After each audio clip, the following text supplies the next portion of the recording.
Nangun Satkerti Loke Bali. Sampah sudah lama menjadi momok bagi berbagai daerah, terutama Bali. Persoalan sampah ini hanya bisa diatasi dengan sistem pengelolaan sampah yang baik. Terkait hal tersebut, Gubernur Bali Wayan Koster meluncurkan keputusan Gubernur Bali nomor 381-03P-HK-2021 tentang pedoman pengelolaan sampah berbasis sumber di desa, kelurahan, dan desa adat yang berlangsung di Wantilan Desa Taru, Kecamatan Tegalalang, Kabupaten Gianyar. Keputusan ini akan menjadi pedoman pengelolaan sampah berbasis sumber di seluruh desa, kelurahan, dan desa adat di Bali.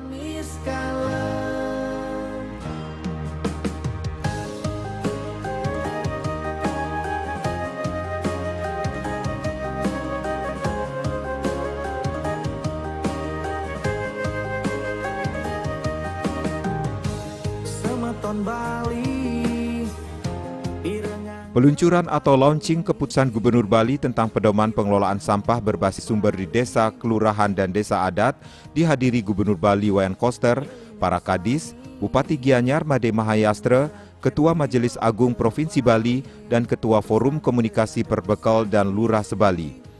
Dalam kesempatan tersebut, Bupati Gianyar Imade Mahayastra mengatakan, saat ini Gianyar sedang giat-giatnya melakukan pembangunan seperti pembangunan alun-alun Kota Gianyar, pembangunan Pasar Gianyar dengan anggaran 250 miliar rupiah, serta rencana pembangunan mal sehingga Gianyar menjadi kota hidup saat siang hari maupun malam hari.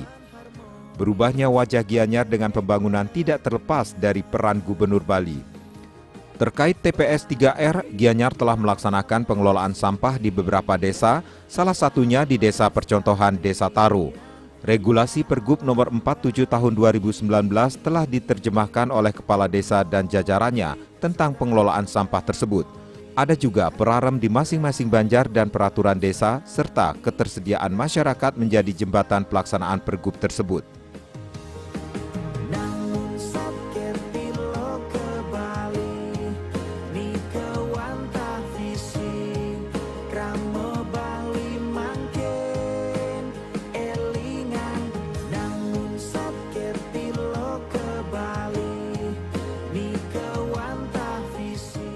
Om Swastiastu. Assalamualaikum warahmatullahi wabarakatuh. Salam sejahtera bagi kita semua. Yang terhormat Bapak Gubernur Bali, Bapak Dr. Wayan Koster, yang saya banggakan dan kita cintai bersama. Tepuk tangan untuk beliau.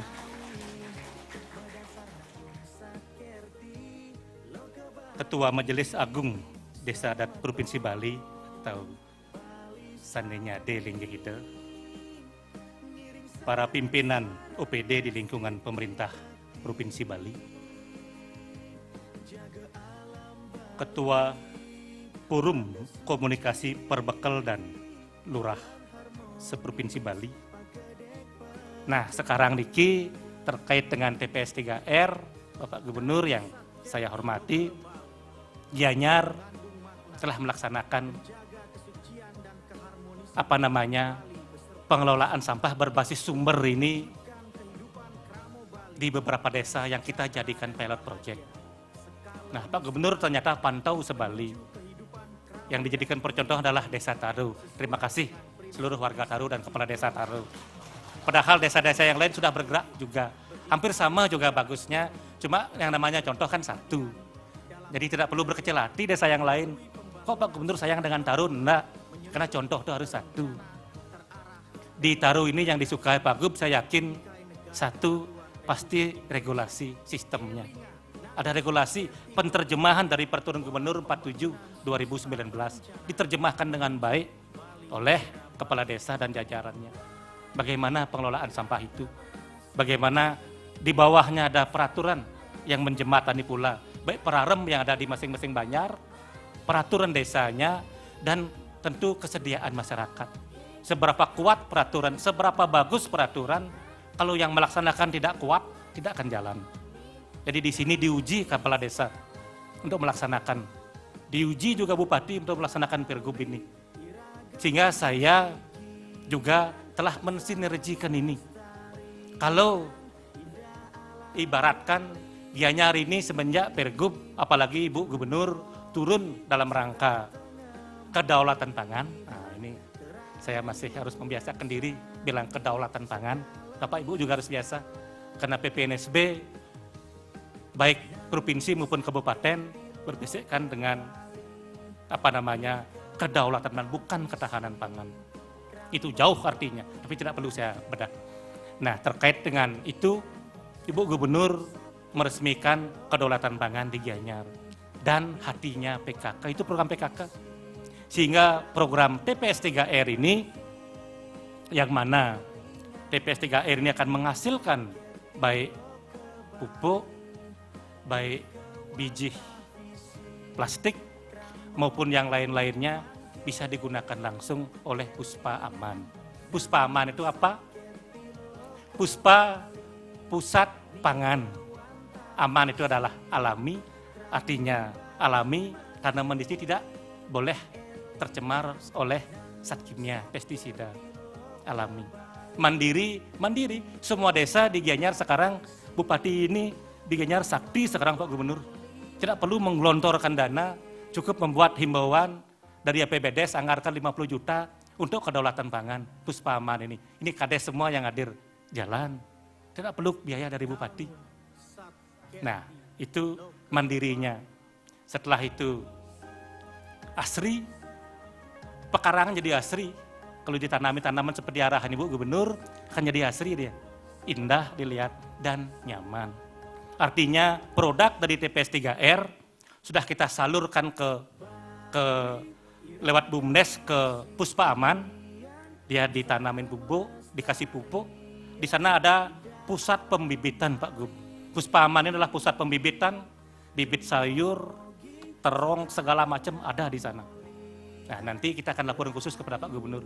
Setelah itu, bibit-bibit ini secara gratis diberikan kepada masyarakat. Sementara Gubernur Bali Wayan Koster mengatakan, dalam pelaksanaan Pergub nomor 47 tahun 2019 memerlukan pedoman. Dalam menyusun pedoman ini, Gubernur mengundang perbekal-perbekal desa yang menjadi contoh pengelolaan sampah berbasis sumber. Salah satu perbekal Desa Taro dan Desa Padang Tegal untuk melaksanakan paparan. Sehingga hasilnya disusun dalam buku pedoman secara sistematis. Nantinya, pedoman ini dapat dijadikan contoh bagi desa-desa lain di Bali. Desa Taro menjadi salah satu contoh, karena telah melaksanakan Pergub tersebut meski pedomannya belum ada, yakni bagaimana mengedukasi dan mengorganisasi masyarakat, melibatkan para pihak menjalani apa yang diinginkan desa, serta membuat sistem dengan caranya sendiri sesuai dengan pengetahuan yang dimiliki. Tujuannya, pengelolaan sampah yang diharapkan bisa berjalan dengan baik yang disertai semboyan Desaku Bersih tanpa mengotori desa lain. Gubernur Bali meminta pada 2022 semua desa di Bali menerapkan pedoman ini. Desa Taro ini dipilih karena Desa Taro merupakan desa tua dan memiliki peradaban yang adiluhung. Diharapkan nantinya 2023 Bali bersih dalam pengelolaan sampah.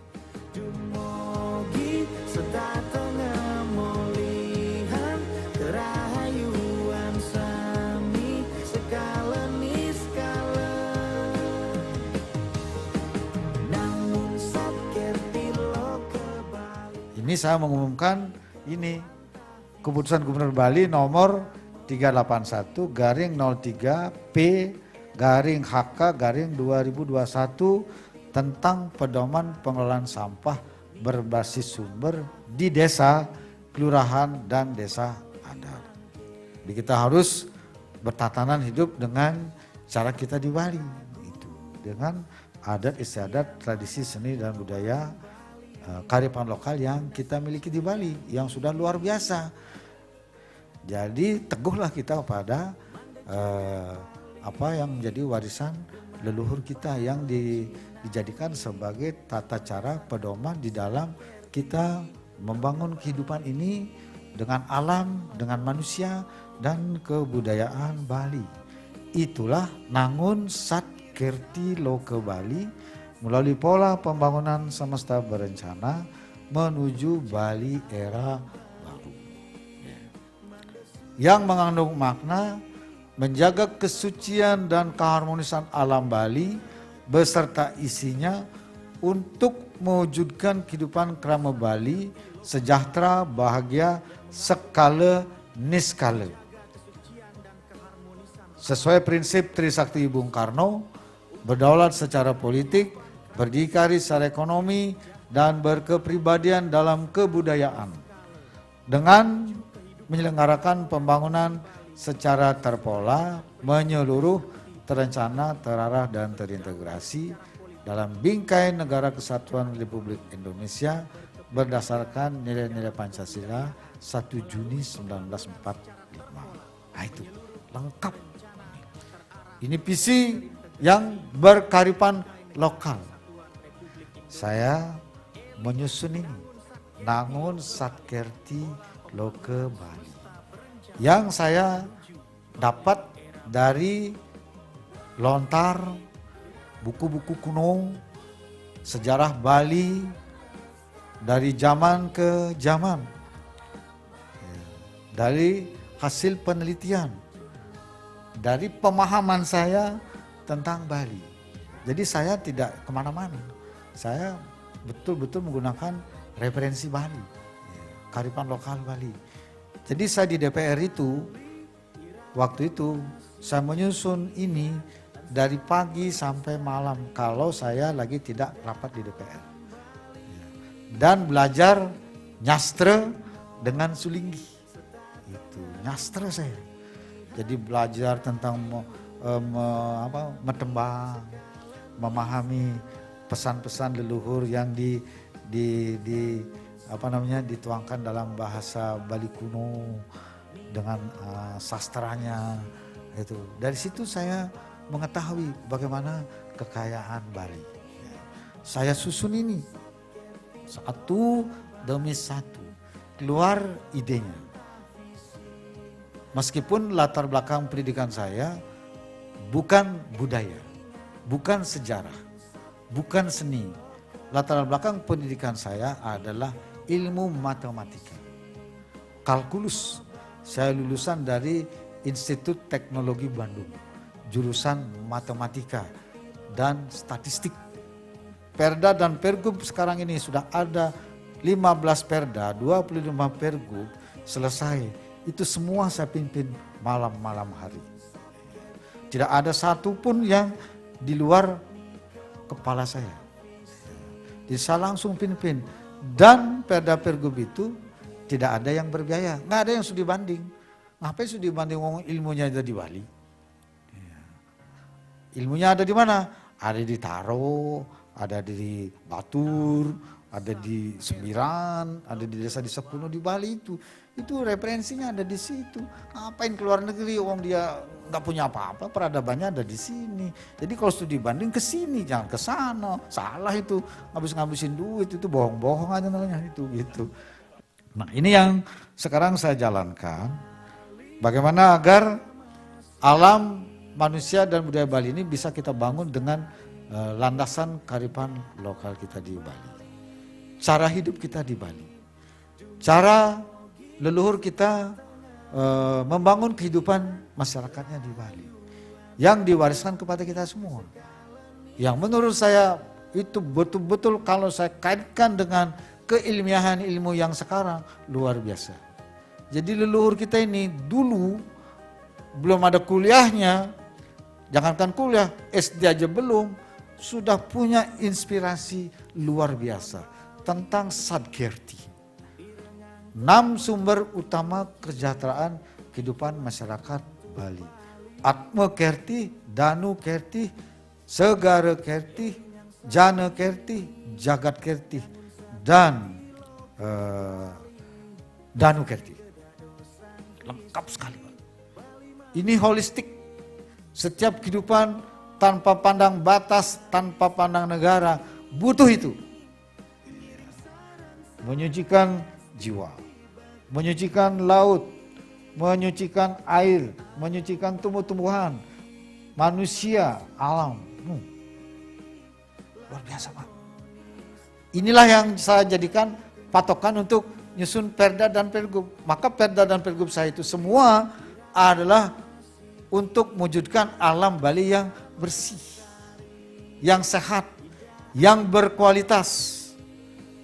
Begitu juga ke manusianya, harus bersih.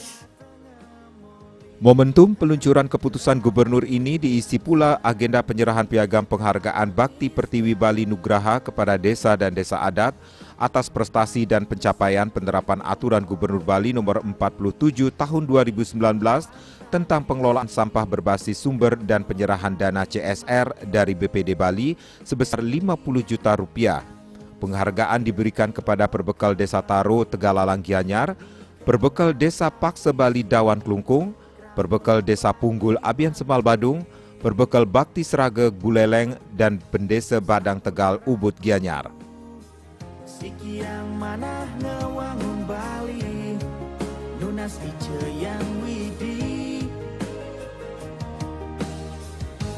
manda jagat Bali, gemari palo jinawi, medasar nagun sakerti, loka Bali, semeton Bali sami, ngiring sarang-sarang astiti bakti,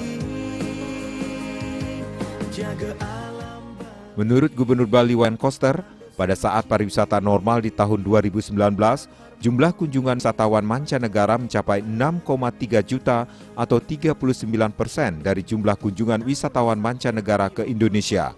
Sebesar 54% PDRB Bali bersumber dari pariwisata. Alam Bali beserta isinya untuk mewujudkan kehidupan kramo Bali yang sejahtera dan bahagia skala niskala. Terbesar dampaknya bagi Bali dan pelaku pariwisata dan pendukung pariwisata.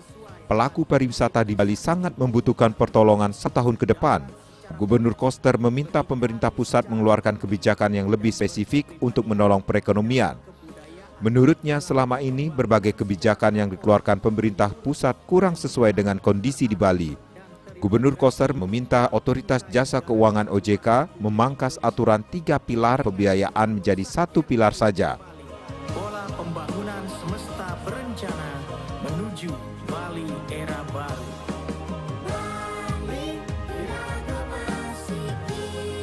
Gubernur Bali Wayan Koster meresmikan Gedung Majelis Desa Adat MDA di Kabupaten Tabanan dan Gedung MDA Kabupaten Buleleng yang ditandai dengan upacara pemelaspasan dan penandatanganan prasasti beberapa waktu lalu, tepatnya pada Tilem Kedase Minggu Redite Paing Dungulan 11 April 2021. Pemelaspasan ini membuktikan totalitas Gubernur Bali Wayan Koster berjuang mengajakkan adat Bali. Terwujudnya Gedung MDA Kabupaten Tabanan dan Gedung MDA Kabupaten Buleleng bukti komitmen nyata Wayan Koster untuk memperkuat adat, agama, tradisi, seni, budaya, dan kearifan lokal Bali.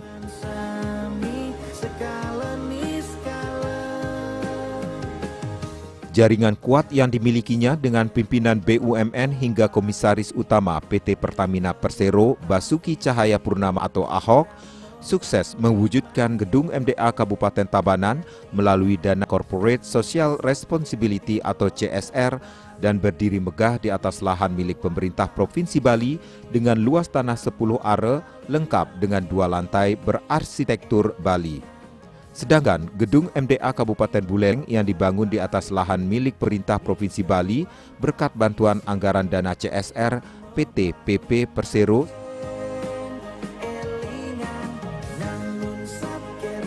Tidak hanya bangunan berupa gedung yang diperjuangkan Wayan Koster untuk memperkuat adat istiadat di Bali, namun semenjak dilantik menjadi Gubernur Bali, Wayan Koster langsung tancap gas menata kehidupan desa adat yang diawalinya dengan menerbitkan Perda nomor 4 tahun 2019 tentang desa adat, kemudian melahirkan Pergub nomor 34 tahun 2019 tentang pengelolaan keuangan desa adat Bali, hingga mencetak sejarah di pemerintahan Provinsi Bali yang ditandai dengan terbentuknya organisasi perangkat daerah atau OPD yang bernama Dinas Pemajuan Masyarakat Adat.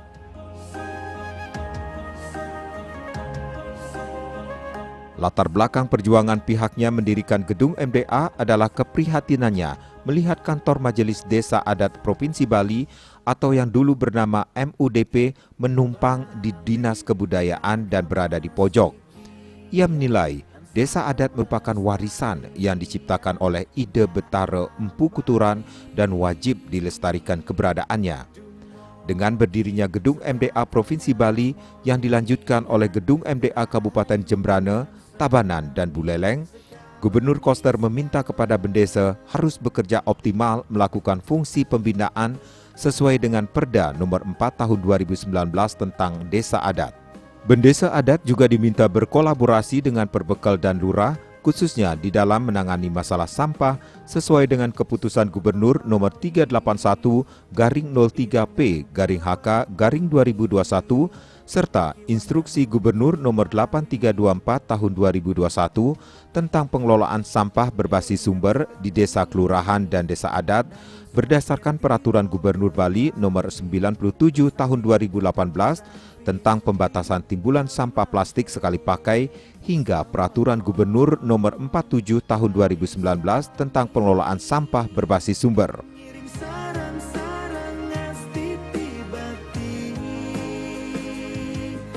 Sementara Bendesa Agung MDA Provinsi Bali Ida Penglingsir Agung Putra Sukahat berterima kasih kepada Gubernur Bali Wayan Koster karena telah serius memperkuat keberadaan desa adat dengan dibuktikannya berupa terwujudnya Gedung MDA Provinsi Bali hingga proses pembangunan Gedung MDA di Kabupaten Kota Sebali.